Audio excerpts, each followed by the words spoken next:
Staff absences are going to impact Greenville County Schools. It's a given. The district is suggesting to parents get ready to head to e-learning in the coming days, weeks, and months, more than likely. Teresa Bowles talked to parents and the school district about this, and it's not a surprise, but they were put on standby yesterday. So, Teresa, what were you able to find out today?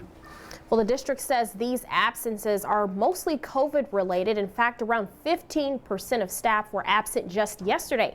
So online learning is looking more and more like a possibility depending on if this gets worse. 1,700 out of 11,000. A bunch of staff members quarantining. After a while, it becomes a concern. How do we operate a school? That's how many staff weren't present for work for Greenville County Schools Monday. Media Relations Director Tim Waller says the impacts could cause a revert to e-learning.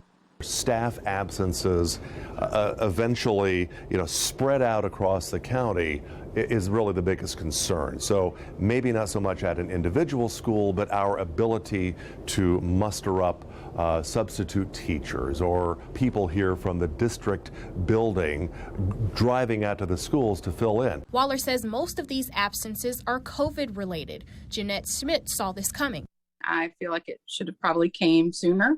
If we had been encouraging mask usage from the start of the school year, I feel like we may not have had to reach this point. Schmidt has 3 kids. She feels teachers should stay home because of COVID if they need to.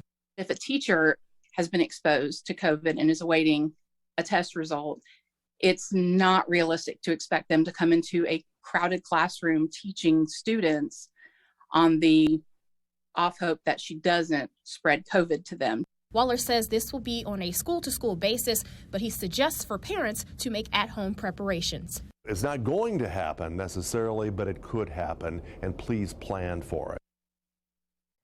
Other parents in our Facebook comments feel as though their students will suffer their quality of education and argue that if staff is asymptomatic and negative, they should be able to return to work. GCS will extend their hours at COVID testing sites and are following DHEC guidelines. Cody?